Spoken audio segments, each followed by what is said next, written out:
What's up, guys? Today I have a little project for us. It's a pedestal grinder for a dewalt 8-inch bench grinder. I have some 7/16 plate that was cut off a Case 850 dozer. They had it welded on the blade as a pusher for dirt, and when we bought it back we didn't want it on there, so I cut it off. I got this for my flat plate, and then I've got a ring gear here out of the rear axle of a quad track. It shredded its gear, it ate itself, so we've got that. And then a hydraulic cylinder, the nut backed out of the piston and it ate itself, so that's junk. So you see me using my grinder to clean up all my material. You know, some of the stuff's been sitting outside for a while. Like I said, I've been collecting scrap for this.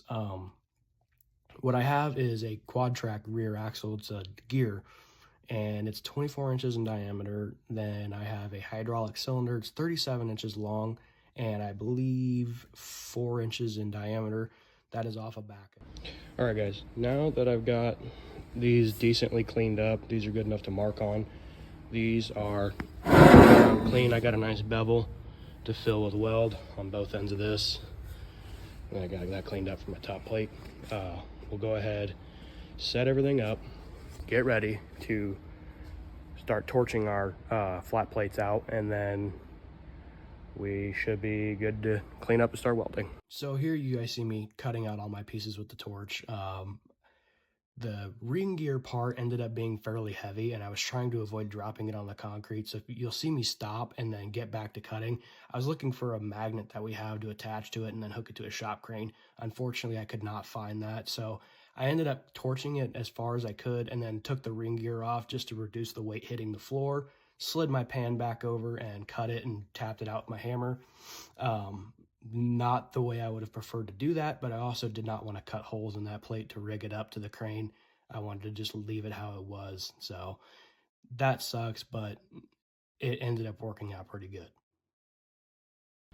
Okay, as you see, I got my base plate cut out, and then I also have my top plate cut out. That's hot, so we're gonna leave it to cool for a minute. This is still a little warm, so what we're gonna do is grind all this slag off, and then we're gonna use this. It's a deburr tool with carbide cutters in it. We're gonna throw a little more of a chamfer on this piece. We might throw a little bit on this, depends on how well it comes out of the grinder, and then we should be good to start welding. So here you guys see me using my grinder to clean up all the slag left behind from the torch. I'm cleaning up my base plate, and then I'm also cleaning up my shelf for where my grinder is gonna sit. These parts came out pretty good. And if you're watching in the video, you can see when I'm using the torch, I'm cutting at an angle to try and leave a bevel to fill with weld. I cleaned all the surfaces up and got them ready for welding, and honestly, I think they turned out pretty good. Okay, I got everything cleaned up pretty good, ready to weld. Got the welder set up.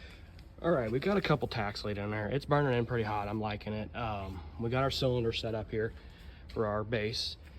I'm gonna take my tape measure and I'm gonna measure in and make sure it's centered on this plate. And then once that's done, I'll grab my square, make sure we're square. We should be. If it's not, we'll tilt it a little bit, we'll tack it, call it good. So I'll try and set you guys up to where you can see this, and I'll throw some weld on it. All right, so took my tape measure, got it centered pretty dang close. If it's within 1/8 of an inch, I'm pretty happy, but I got it 8 inches all the way around. So we're gonna go ahead and throw some tacks on it there. I don't know how well the camera's gonna pick this up, so just bear with me there, guys. We'll go ahead and keep moving.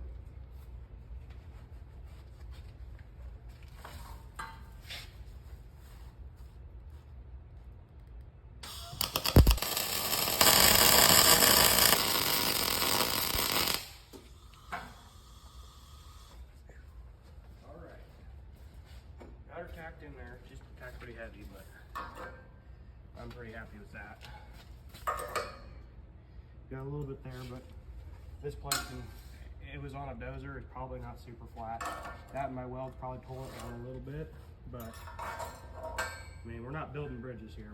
It's within a 1/16. I'm happy, and like I said, we're not building airplanes. We're not building bridges. It's just got to hold a grinder, and this is probably severely overkill, but I didn't feel like going out and buying steel to do this. This is all scrap. This is all stuff I had. So I'm just throwing something together that works. Yeah, I'm gonna throw you guys on a time lapse and we'll get this fully welded out. I'll come back whenever I got that done. So here you guys see me welding everything out fully. I'm using a little bit of a drag slash pull technique where I just walk that puddle forward a little bit and let it follow me, you know, walk back and forth, back and forth. I know a stitch weld would be plenty strong for what this is, but personal preference, I like the way it looks welded out fully when it's stitch welded. Okay guys, got her welded out. I got to put my base plate up top and weld it still. Welds don't look amazing. I've never claimed to be a good welder. A little bit of porosity there. Must not got all the paint out. That one's okay. Yeah. Never have I ever claimed, or will I claim, to be a good welder.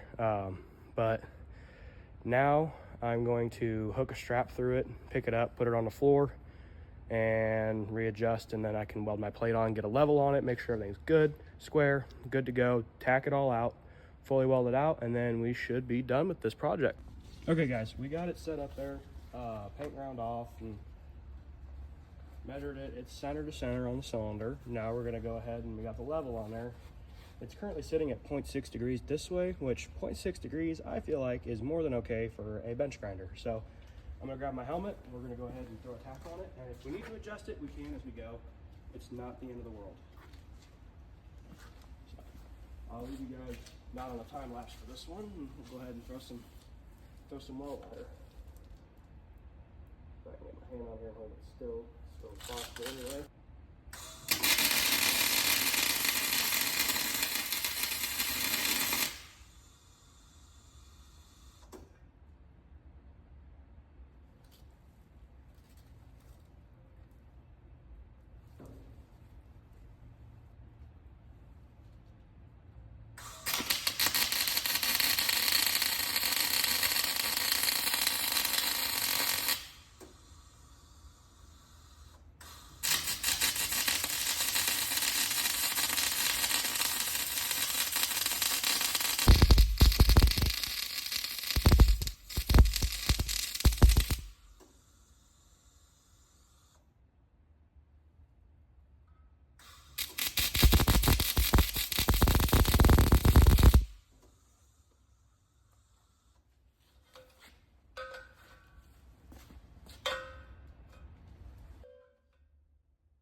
All right guys, so I'm gonna go ahead and clean all of this mess up, let this stand cool down, and then once I'm done cleaning up, I'll probably jump back on here, show you guys loading it up in the back of the truck, and then we'll get her home. And I really would like to paint the thing today, but with it being like negative 20 something degrees outside and not having heat in my personal garage, it's probably not gonna happen today, although it would be nice to get done.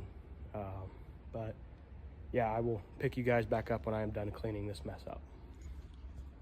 All right, y'all, we got this grinder stand loaded up. Sorry about all the hay. It is a work truck. It ain't no pavement princess. Yeah, we're loaded up, we're strapped down. She ain't going nowhere. We're gonna go ahead and hit the road. All right, guys, we are back at the house. It's gonna be interesting on unloading this. I used the crane at the shop to do this, but I think I'm gonna try and get it to the edge of the tailgate. I got 2 straps and a cherry picker. We'll see how it goes. So here I am using my cherry picker to lift it out of the back of the truck, and this thing is very heavy. It is severely overbuilt. I was able to get it to the edge of my tailgate. I threw one strap on it and thought, well, if I can find the balance point, I'll just lift it out that way. And that's what I ended up doing. I lifted it up a couple times and found where it balanced the best, got it out of the truck, got it on the floor, and then I ended up deciding to paint it. I fired up my propane heater. All right, y'all, here it is next to my drill press, all set up. As you see, it doesn't wander around anymore.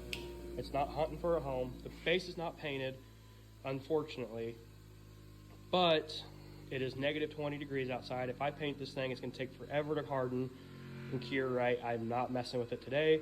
Maybe that'll be a project for the summer. I doubt I will make a video painting it. You'll probably just see it in the background of videos painted at some point, like I said, further on this summer. But for now, this is it. Sorry for the lighting. I know it's crappy, guys, but yeah, it's something we will improve on as we go.